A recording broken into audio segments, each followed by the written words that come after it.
Hey, what's up? My name's Leah. Welcome back to my channel and welcome to another video. So today we're going to be doing a bookstore vlog, and basically my husband decided that today we should go into the city to get him some shoes because we're going to a wedding soon. And next to the stores where they have the men's shoes, they have a Barnes& and Noble. So we're going to go to Barnes& and Noble, and then I think we're also going to go and check out Total Wine& More because we need to get some soju, which is like a Japanese wine that's made out of rice. Anyways, we need to get some of that because we're going to hang out with our friends soon. But the main thing we're doing is going book shopping because I haven't been to Barnes & Noble in a really long time. So I'm excited to go and see what new releases they have today. So without any further ado, let's go book shopping.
Little taste of you so lovely. I'm feeling the heat, it's a fever. Could you call me a ballerina? Don't you know you're beautiful, and the whole world knows. Hey Irina, I can't wait till you get home. I want you to know that nothing comes between us. Oh, babe.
Oh yeah. Hello, we have returned from the bookstore and it's time to do a book haul. So I did some pretty significant damage at the bookstore today. Also, if you hear, any scratching, crunching, running, it's my cat, Nellie.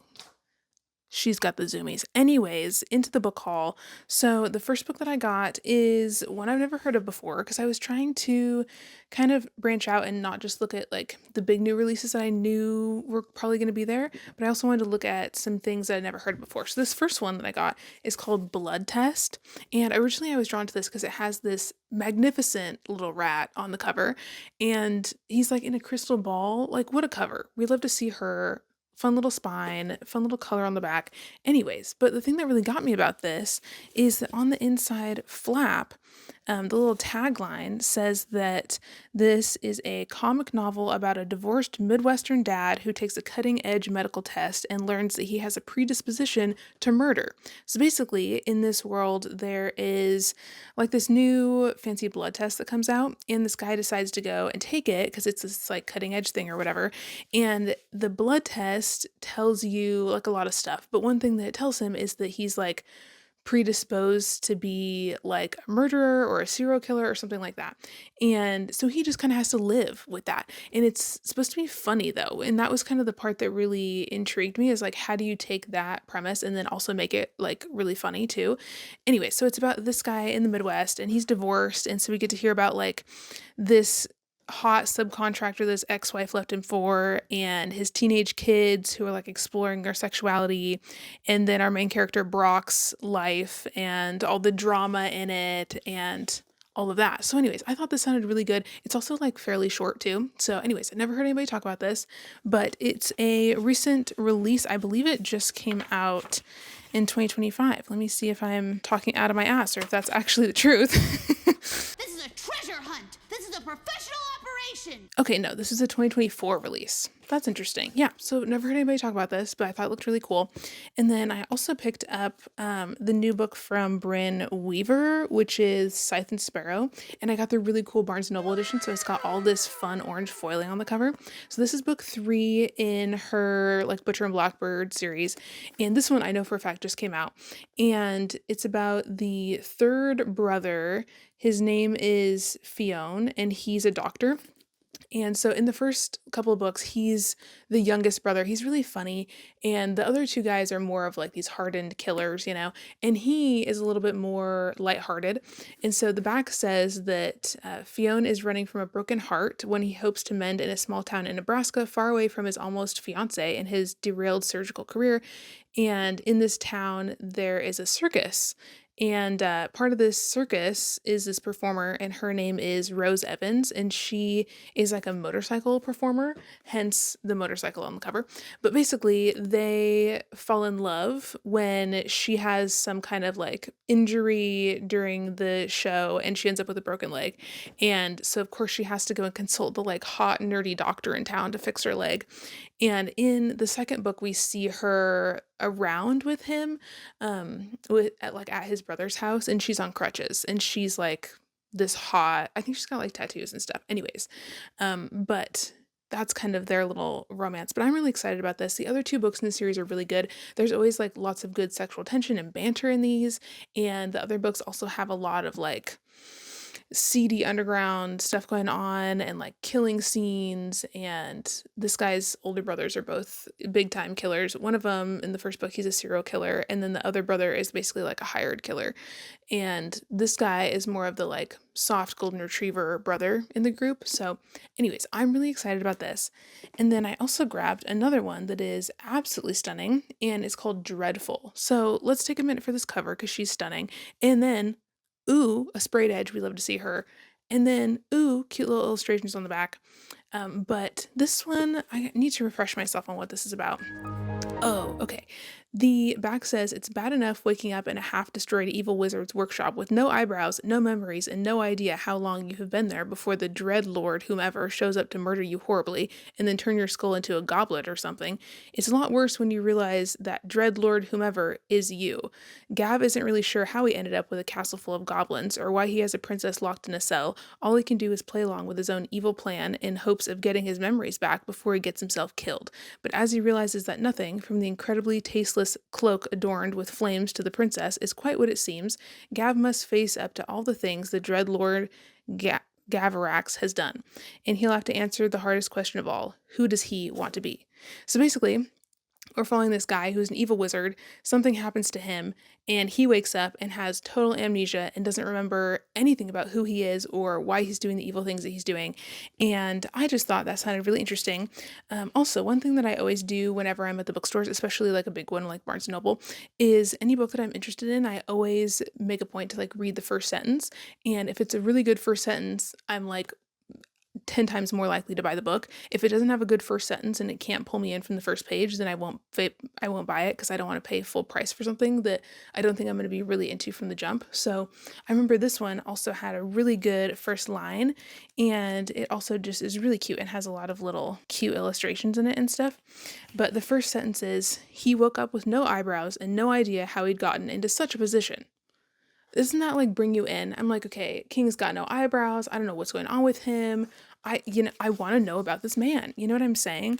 That's the kind of stuff that just like pulls me in. Like, make it funny, make it cute. And then see this little illustration at the beginning with the little like skull and the magic books. Ooh, I think it's gonna be so good. It's kind of giving like Howl's Moving Castle a little bit with the spooky castle and like the magic elements. And plus all these little skulls and the magic books and stuff. Oh, I love it. I think it's gonna be great. And then the next one I got is one I was kind of debating about getting, and it's called A Dark and Secret Magic. So this one, love this cover. The pumpkins and the autumnal witchy vibes. Ooh, I love it. It really pulled me in. I really want to read some more like fantasy and romance books that are set specifically in fall during like October and September time. And I also have this witchy reading vlog that's kind of been sitting on the back burner for a while that I really want to like finish up reading. But there's so many witchy books on my TBR that I'm having a hard time like narrowing it down to which books I actually want to read for that vlog. But love the little pumpkin on the side. Love that there's a cute little cat and a little raven on it. Love to see that. But I think this is just like a fun fantasy, autumnal witchy kind of a read. And oh, we're following this lady who is a hedge witch, which sounded really interesting to me. I'm not sure exactly what that means, if that means she's got like nature magic or what. But basically, she's a hedge witch and she's living in a secluded cottage with only a black cat for company. And she spends her days like foraging for herbs in the forest and gardening and creating like tinctures to sell at her apothecary that she owns and stuff. And then her life gets thrown into disarray when her older sister reaches out and asks her to host their coven's annual Halloween gathering. And things kind of go awry from there, it sounds like. So love that it's set during Halloween. Love the like nature witchy vibes of it all with the little cat. Love to see it. The tagline says it's a warm, spellbinding tale about a witch and the secrets her coven has been keeping from her, with echoes of the classic Hades and Persephone story in the tradition of practical magic and Witch of Wild Things. So that sounded really good to me. Love that it's set during Halloween. And interested in the little Hades and Persephone moment, but this cover, oh my god, this cover just got me. Also, sorry if you can hear a whistle. I'm at my parents' house and their neighbor has a chihuahua who likes to run around, and when he runs off, his owner calls him with a dog whistle, and the whistle is quite loud. Anyways, so Cooper the chihuahua is on his way home, following the whistle, I imagine. And then the next one I got is another new release. It was kind of on my radar, but again, this was one I wasn't sure if I was gonna end up reading it or not, but it's called We Could Be Rats. And this is by Emily Austen. I've never read Emily Austen before, but a lot of people on booktube really love her stuff. And I know she wrote another book and the cover is really cool for that. I need to get to that too. But this one I saw at Barnes & Noble and I was reading the beginning of it and it really sucked me in. So we're following this girl, or I think we're following a couple girls actually. It says it's a moving story about two very different sisters and a love letter to childhood, growing up, and the power of imagination. So we're following this one girl. Her name is Sigrid, and she is working at the Dollar Pal, like Dollar Tree, and she hates it. And she's resisting this idea of growing up and being like trapped in adulthood. And she didn't graduate from high school. She wanted to just like roam the streets with her friends and like piss fart around and have fun. And she has an older sister, Margaret, who is like totally frustrated with her and wants her to like, conform to society and like get her shit together and act like she's grown. And anyways, it says Sigrid's detachment veils a deeper turmoil and sensitivity. She's haunted by the pains of her past, both distant, like when she pretended her parents were swamp monsters when they shook the floorboards with their violent arguments, and more recent as she grapples with losing her friend Greta's friendship amid the opioid epidemic ravaging their town. As Margaret sets down to understand Sigrid and the secrets she has hidden, both sisters in their own time and way discover that reigniting their shared childhood imagination is the only way forward. It says it's an unforgettable story about two sisters finding their way back to each other and the celebration of their unshakable bond, which I thought sounded really cool. But what really got me, because that sounds very sentimental, and that's not really my cup of tea. I'm more of a monster smut horror girly at heart, in my heart of hearts. But what really got me is that this book opens with a note from one of the main girls, Sigrid, and basically she's like trying to write a suicide note, and she has like taken multiple attempts at writing this letter, and each time she like can't get it quite right, and she keeps like debating about when she's gonna kill herself because she like doesn't want it to be like around Christmas, or she doesn't want it to be around, somebody's birthday or whatever it is, because she feels like it's just gonna be like such an inconvenience to other people, and she's like trying to time it right. And I just thought that was really interesting, and the letters are really well done and they're really sad, but it's like you can tell she's really trying to figure out what she's doing, and she's got a lot of like rough shit going on that she's trying to work through, and she doesn't really know how to handle it on her own.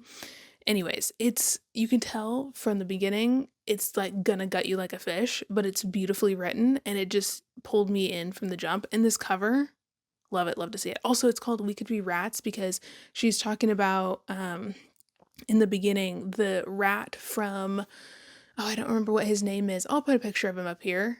I love him. What a king. He's the rat from Charlotte's Web who's like in the carnival and he's running around like eating all the food and like being fat, and he sings this song about like whatever, joy or happiness or being a fat rat. I don't know, but it's like a really, I remember that scene from that movie being really cool. And she talks about that rat, like the rat at the carnival, and how you should like be, joyful in your life like you were a rat at the carnival, like that scene from Charlotte's Web. And I thought that was so cool to tie that into a book and like expand on that and combining that with the themes of like sisterhood and like being suicidal and all these different heavy topics, like bringing in that carnival element with the rat. Ooh, love it. Excited to explore this. I think it's going to be really good. Also, can we talk about this rat with the hot dog on the back? Listen, I had to buy this book. It's got a rat with a hot dog. What do you want me to say? Next, I got this little novella that was on my list of 2025 releases that I was really anticipating, and I saw it and I was so excited. And it's called The River Has Roots, which, okay, this cover, stunning. We love her.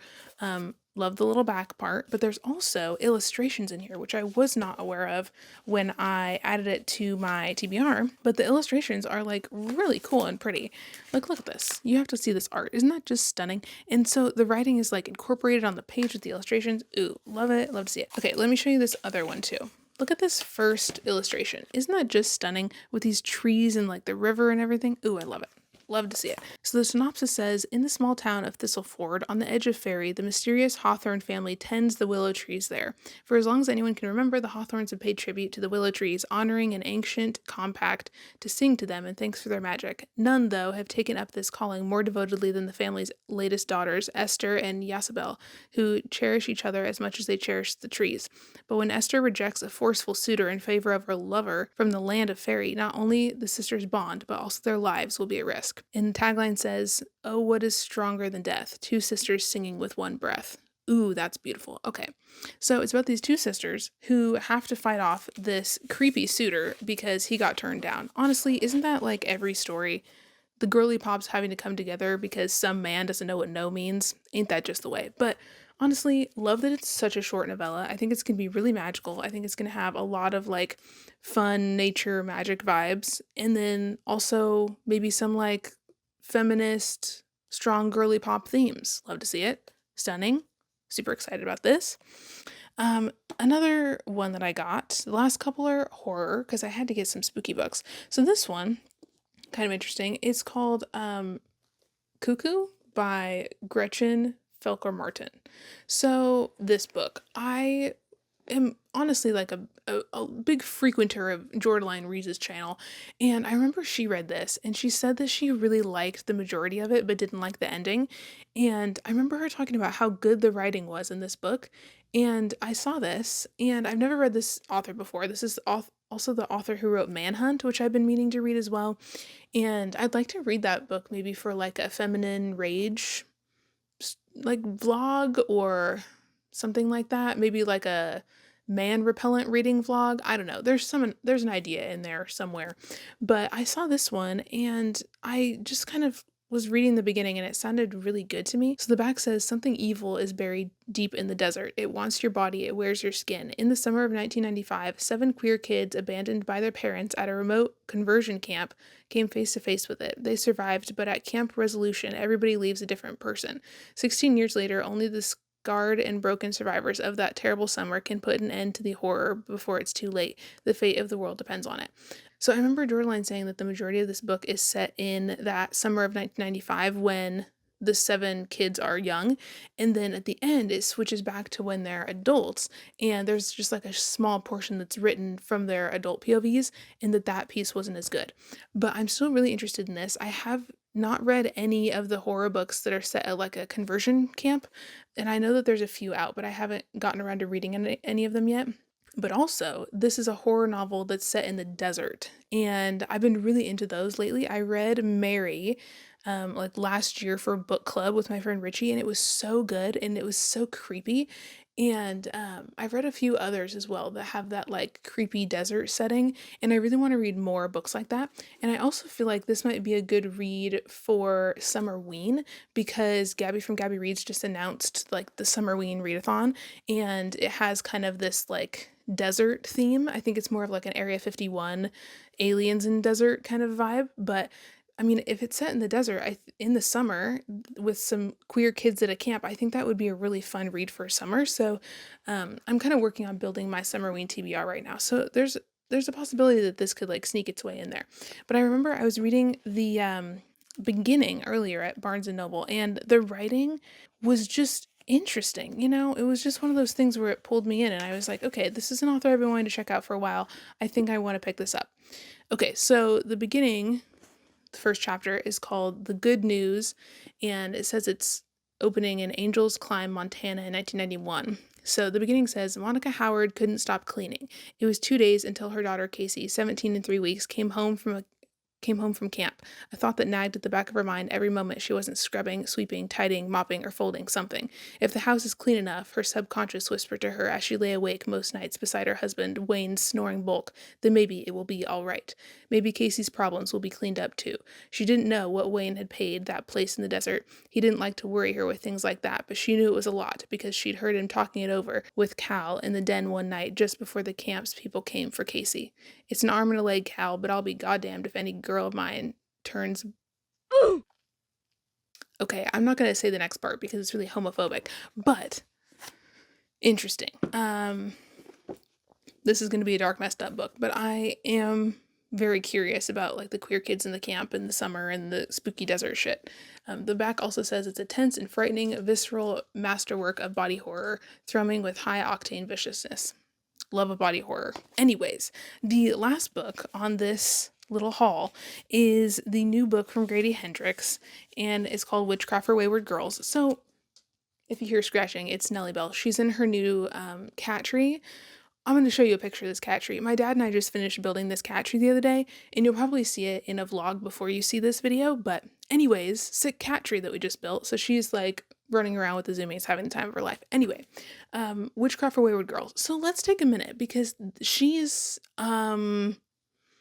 juicy thick, I'll tell you that right now. This book is so much longer than I thought it would be, and honestly, I've read 2 of Grady Hendrix's other books. I read The Southern Book Club's Guide to Slaying Vampires, and I read My Best Friend's Exorcism, and I thought they were both fine. There in both of them, there were parts that I liked, and where I thought the writing was like really good and visceral and nasty. But anyways, so I just wasn't really anticipating picking this up originally because his other books have been fine for me, but they haven't been great. But then, of course, I'm at Barnes and Noble. I'm perusing as you do, and I found this, and I was like, let me just like read the beginning because I know that I have friends on booktube and Goodreads who have liked this book and thought it was really good. And basically, it's about this place where basically girls who are teenagers who get pregnant get sent to this place, and at the place, I think once they have their babies are like taken away from them, but somehow the girls discover magic at this whatever it is, like mansion or something that they're being kept at, and I think they all like become witches somehow, and they like use their powers to gain agency over their situation.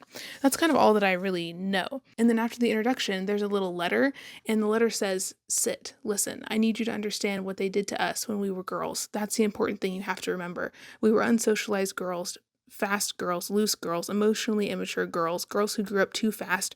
Rose wasn't even 18. Holly had just turned 14. I was 15. Whatever you wanted to call us, we were children."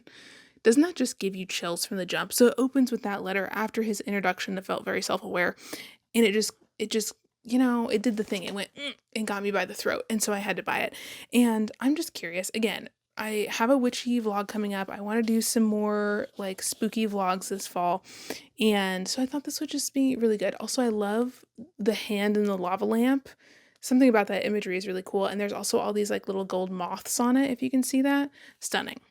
She's chunky. She's ginormous. It's going to take me 700 years to read this book, but I think it's actually going to be good. I feel like maybe this could be my favorite Grady Hendrix that I've read so far. Anyways, that's a feeling that I have. But that is all of the books that I have to share with you today. Also, we did end up going to Total Wine and More on our way home, and we did get a huge box of soju. And my husband did, in fact, take just really a fabulous photo of me in front of Total Wine and More. I'd never been in there before, and I don't know what I was expecting, but there was so many different kind of booze in there, like floor to ceiling. They had every kind of alcohol you could think of in there. It was nuts. I'm not much of a drinker. We really only drink when we're like hanging out with friends, but man, they had everything and it was really popping. So that was exciting. And they have a lot of stuff that we have a hard time finding where we live because they have stuff that's like, that you have to import and whatnot from like other countries with like the Japanese wine and Korean alcohol and all kinds of different stuff. So, anyways, I thought it was really cool. So, if you want to leave me an emoji just to say hi, leave me. Let me see. Leave me is there a moth emoji? Or like a butterfly emoji for these little guys on Witchcraft for Wayward Girls. And thank you so much for watching, and I'll see you in another video very soon. Bye!